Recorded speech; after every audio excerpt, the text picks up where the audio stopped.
Hello, everybody, and welcome to Big Brothers Big Sisters TV. I'm your host, Rod Jacobs. Together, we're going to hear some stories of potential. Each episode, we'll chat with our community of volunteers, donors, partners, and staff. You will hear stories of gratitude, community activities, and inspirational messages. Be prepared to get into the mind of our executive director in our Jen's Take segment. She'll be sharing some impact, intrigue, innovation, and interpersonal revelations. We want you to get involved, so check us out at bbbswashtenaw.org/give or on Facebook, Instagram, Twitter, and LinkedIn at BBBS Washtenaw. Also, don't forget to click that like button right below and share our live webcast with your family and friends. Well, it's time to get going. It's time for our website chat. And let's welcome to the show. First off, let me find them. Our first guest is Crystal Johnson, Mentoring Corner. Welcome. And then we got to find good old AnneMarie, and there she is right here. AnneMarie, welcome.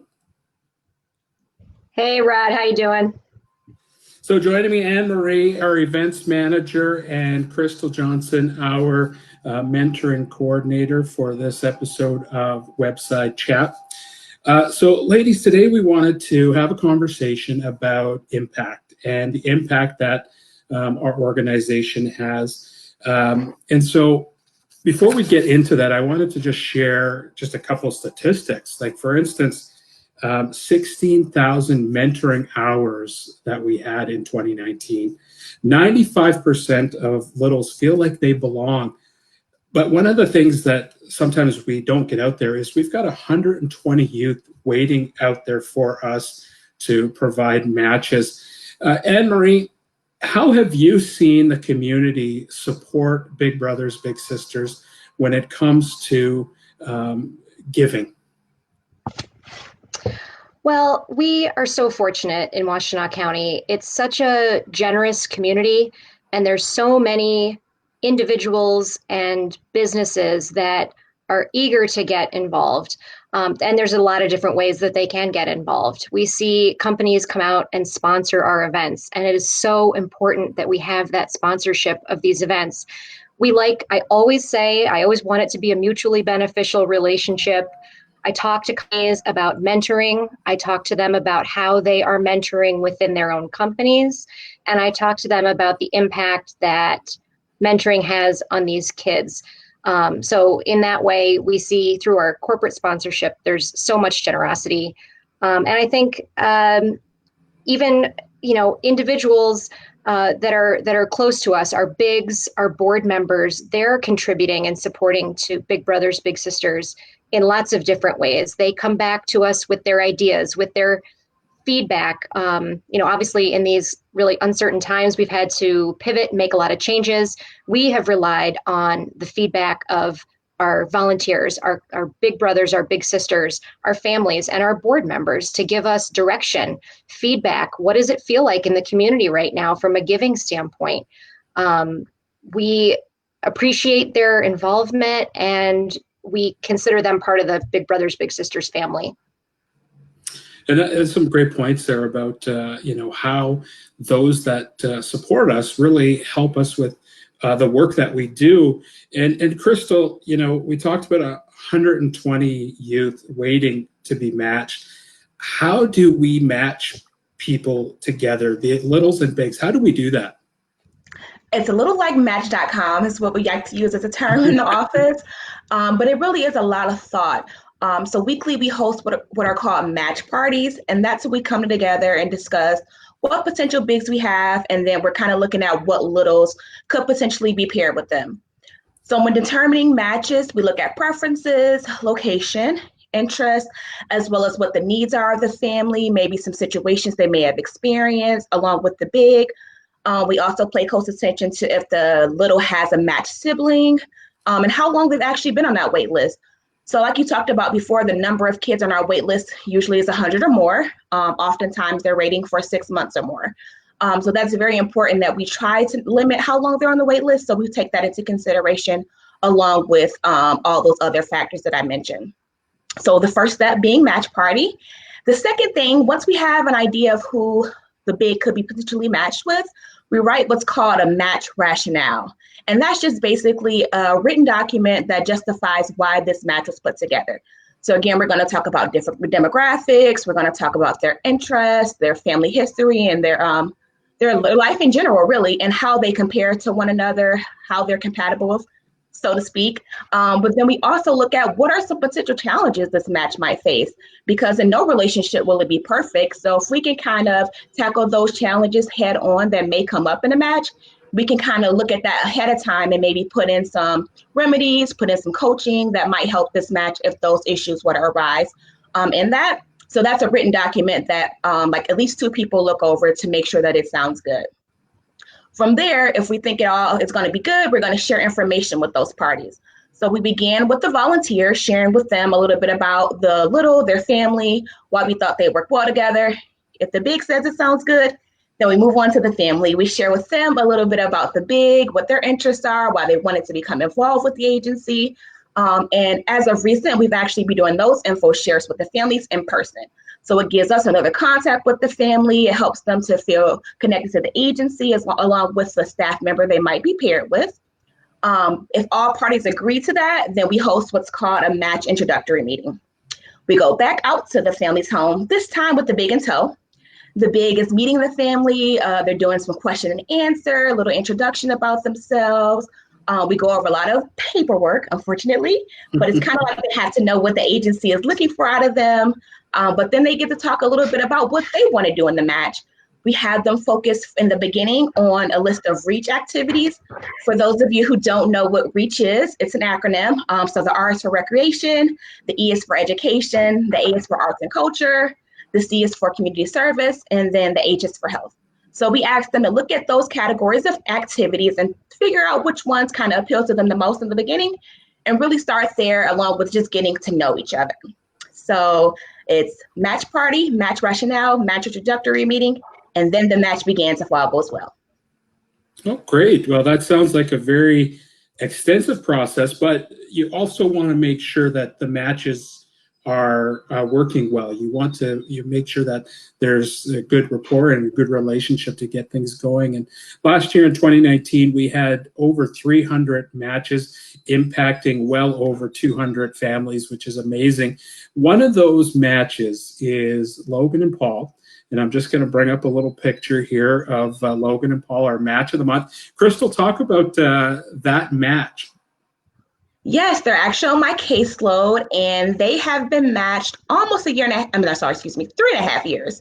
So they are a really cool match. What I like about them is that they were very shy and kind of, more reserved in the beginning. And so they really had to work on building that relationship. It didn't just happen overnight. Logan talks a lot about how it took his mom to, his persistency, along with his big showing that consistency in terms of showing up when he said he would, really looking at Logan and asking him what he's interested in. Even at times when Logan really didn't know, he still gave him the opportunity to suggest or at least maybe choose some options based on what Paul might have said was open to them, I guess. From there, they really did build a relationship, and I think it kind of show as Logan was having some family stuff come up, like family deaths and such, that Paul was able to support him in that, and that really showed him how much he cared about him, how much he was there for him, and how important the relationship is to him. Logan's mom actually talked about the main factor in their relationship being that consistency, the fact that, he's there, he's on time, he's consistent, and that it's just that figure in his life that's important because Logan, has had people kind of not be so consistent in his life or people come and go. And so having that reassuring figure such as Paul has been really important to him. And now that Logan's getting older, I believe he's in the 10th grade, it's really looking at like, what does the future hold? What are the interests going to be? Is college on the menu? Is trade school? Right now, Logan's expressed an interest in welding. And we had another big in our program who had a connection at WCC, which is Washtenaw Community College. And they recently, like right before this all broke out, COVID, they had a chance to tour the WCC area of voting. They got a chance to get some firsthand experience with that. And I think that's very important, not only the relationship, but the skill set that goes into what little is going to become in their life, their future. And that's very important. So I'm glad that Logan and Paul got a chance to have that experience. That's a great. Oh, go ahead. Logan has a brother who was previously matched in our program. He was actually one of the longest matches in our program. They were matched for 11 years. So how I talked about the importance of the family dynamic and us paying attention to littles who have siblings in our program. This is another example of a family match. That's very interesting. And one of the things that when you talk about consistency, how it really affects our littles, and 84% of our littles have better grades, academic goals, and confidence, and that's just something so amazing. AnneMarie, when we talk about consistency, and we're talking about giving, how important is it to the organization to have that consistency with our givers? Oh, it's tremendously important. We are a donor-sponsored organization. We rely heavily upon our community to support us, and in turn, we hope that they feel we are supporting them.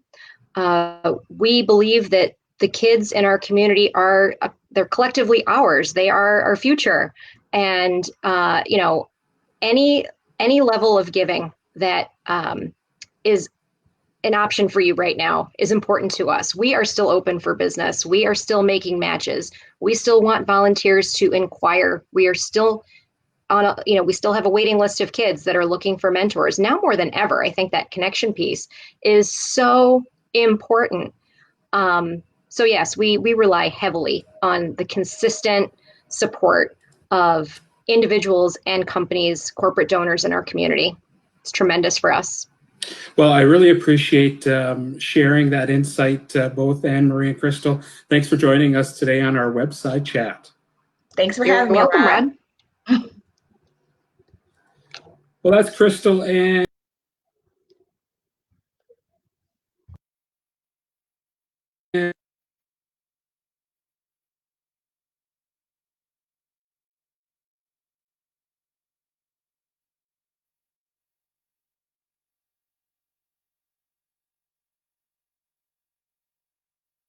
please welcome my good friend, Rachel Solkowski, our mentoring specialist.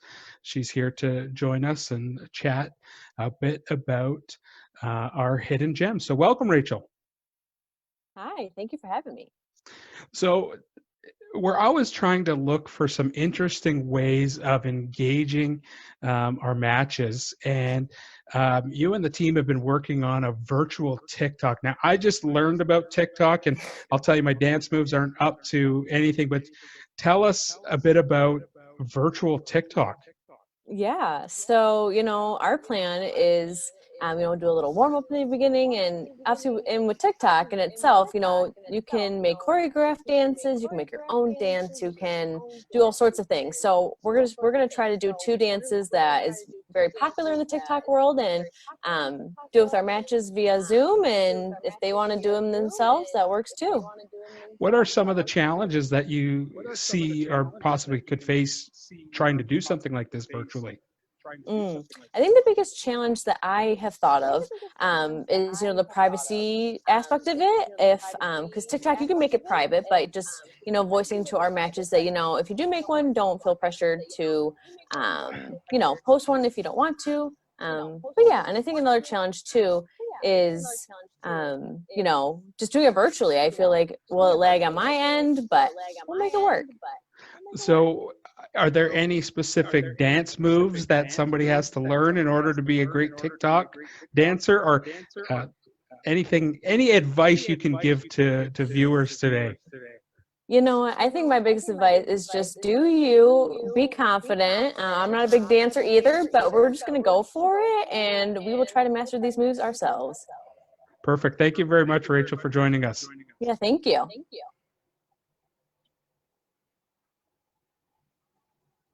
Thanks, Rachel, for joining us. Now it's time for our segment called Gratitude. And on gratitude, we want to thank and acknowledge those that have made an impact in our organization. So please welcome back AnneMarie. AnneMarie, welcome back. Thank you. So, AnneMarie, over before this happened, we were in the planning stages of the Bowl for Kids' Sake, and you did a lot of work on this event before we had to cancel it. But we had amazing support from the community. Talk about that. We did. So it was crazy. I'll never forget it. It was a Wednesday, March 11th, and that was the day that the world started shutting down. Our events, we're going to have two sessions. We're supposed to be March 18th and the 25th. So it was a week away. Most of the plans were in place. Most of our sponsors were in place. Our participants were looking forward to it. And then it was like, all bets are off.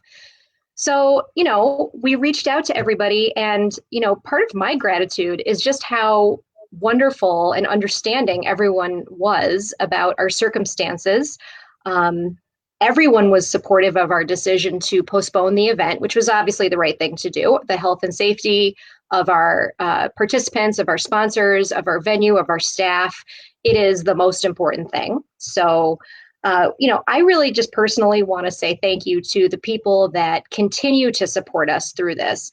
PSMI is our presenting sponsor for this event and has been for several years. They're a huge supporter of Big Brothers Big Sisters. Their support is constant, it's unwavering, it doesn't change whether you have a pandemic or not. And Scott Burke is the owner of PSMI, and he's just been very thoughtful and very straightforward. I appreciate his feedback so much. So we're grateful to them. And then our other major sponsors, Chelsea Roan and the Mullock Foundation, they continue to support us. Again, unwavering support, no matter what. In good times and bad times. It's like a marriage. It's a wonderful, mutually sustainable relationship with those organizations and those companies. I'm super grateful for their support. And then lots of other pillars in the community have stepped up to continue their support, regardless of whether the event was held as it was originally planned or whatever our plans might be in the future. We're still uncertain on that. It's a moving target. But we have, Domino's, Ground Speed, Av Fuel, Old National Bank, Highland, NetScout. These are pillars in our community. They're stepping up. They're supporting nonprofits, even though their companies might be hurting and their employees are uncertain about what's going on. They still recognize that their commitment to this nonprofit and these kids is important to them. And so I am super grateful for that. It's a pleasure to work with all of them. Really, thank you for sharing that. And I know that once we get back to our a new normal, we'll be looking to do other types of events, but really thanking all of those community partners for getting involved. Thanks again for joining us today, AnneMarie.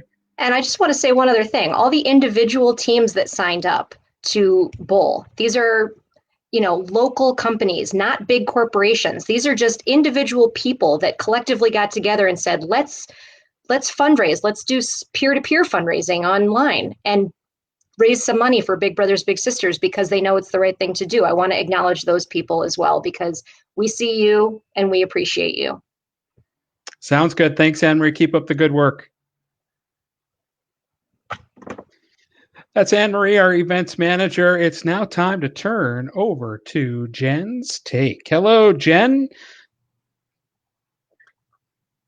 Hi, Rod. Good afternoon. Good afternoon to you. It's a little rainy here in Ann Arbor or Washtenaw County, but we've been talking about some really good things here today. Crystal and AnneMarie have joined us and talking about the impact. And one of the things we've been chatting about was the mentorship side of things. And as we know, teachers can serve as mentors. Tell us your take. Yeah, I've been thinking a lot about teachers lately. In the beginning of the response when, we moved school virtually, and parents kind of stepping into that role to teach their kids, there was so much on social media, right? So many videos of parents expressing gratitude, that they'll never question the teacher again. I don't know how you do it. And it really got me thinking about my teachers. It got me thinking about the people that had an impact on me when I was younger. I remember all of my teachers, but the ones that really stick with me the most have been the ones from elementary school: Mrs. Fox, Mrs. Sowers, Miss Johnson, Mrs. Culbertson, Mrs. Adams, Mr. Matheny, Mrs. Miles. Those were my elementary school teachers. And there's a few things that I recall about what they taught me. I remember the alphabet people in kindergarten. I wrote a young author's book when I was in first grade about what I wanted to be when I grew up, and that was Mrs. Sowers, my teacher. And I remember the times tables. I remember a few things like that, but that is not what sticks with me. It's not what I recall about elementary school.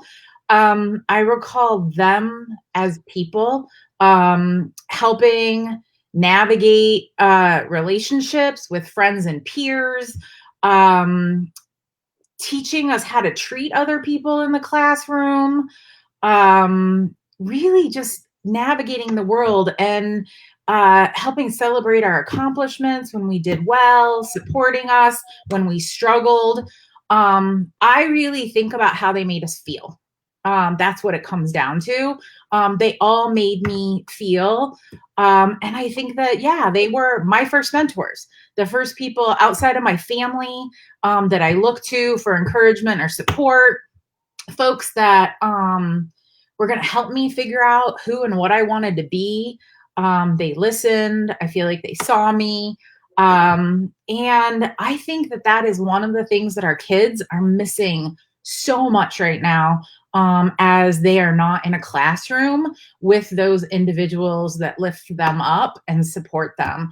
And that's, I think, such a struggle. The social emotional supports that teachers provide to young people outside of the academics, I think, are just as important as the academic piece. And I feel so bad that kids are missing that connection.